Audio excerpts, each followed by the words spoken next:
Thank you, Mr. Chairman. And I want to thank the gentleman. We just had a little discussion. The amendment that he plans on presenting tonight is something that we have not in the committee been able to hold hearings on and to really discuss fully in the committee. It didn't come up at the full committee or the subcommittee level. But he has an issue that is very important to him. It's very important to his state. It's very important to many people around this nation. And what I told him is that this is the start of a process that a continuation of a process that we started here in January with hearings, with subcommittee hearings, with subcommittee markups, full committee markup, but we're not even halfway through the process yet.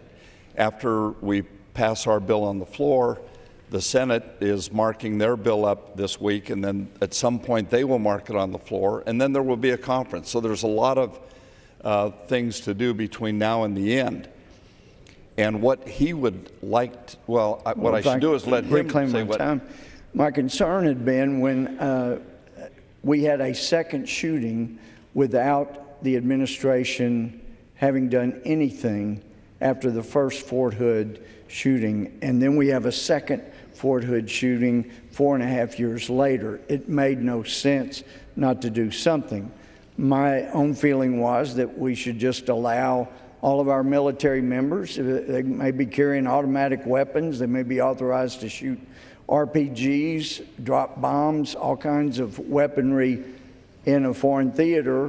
Why shouldn't they be able to carry weapons on military installations here in the United States? So my First Amendment was simply to just allow every military member to carry, and then the issue came open or concealed. There are some commanders that have an issue both ways. In talking to other commanders, some commanders have said, look, there are some people overseas we don't let carry weapons. And we know from experience, some have returned, as in where you have someone suffering potentially from PTSD that needs to be checked out. So commanders have encouraged that, gee, if that's going to happen, we ought to be able to check them out. And everybody knows nobody stands stronger for Second Amendment rights than me. But when you're in the military, you do give up certain rights, including free speech and freedom of assembly. And so it shouldn't be inappropriate to have someone go through an extra check before they were allowed to carry.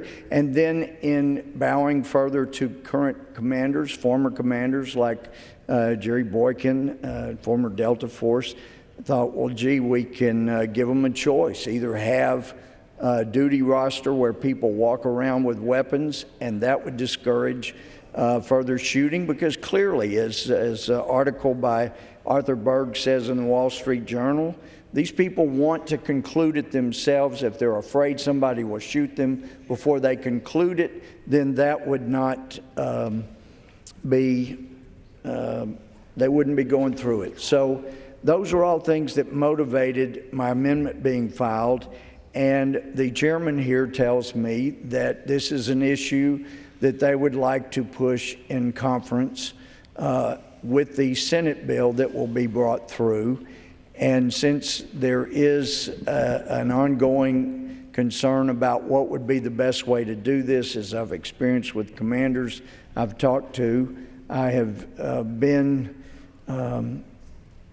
encouraged, and not in a bad way, that this would be a way that we could do it. I would be consulted on what was being done in conference, and that it would be brought up there. And as a result, based on assurances of my friend, the chairman, I would ask unanimous consent to withdraw my amendment at this time. Reserve the right to object, and just want to talk for a moment or two, if I may.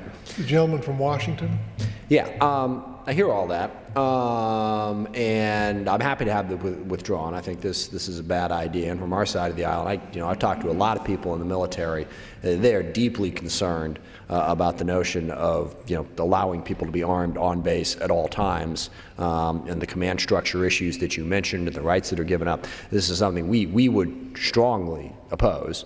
I just want to make sure, for the record, a colloquy doesn't put something in conference. Okay? I don't know what the Senate's going to do. There's nothing in our bill on this. If there's nothing in the Senate bill, it ain't in conference. So you want to withdraw it, keep working on the Senate, that's fine. I just want to make sure that we don't have some record here that thinks that this colloquy, makes this a conference issue. Does the gentleman from Washington withdraw his reservation? Well, actually, I would ask a point of parliamentary inquiry. A colloquy does not put an issue in a position to be in conference, does it? It has to be in either the House or the Senate bill. The matter for debate.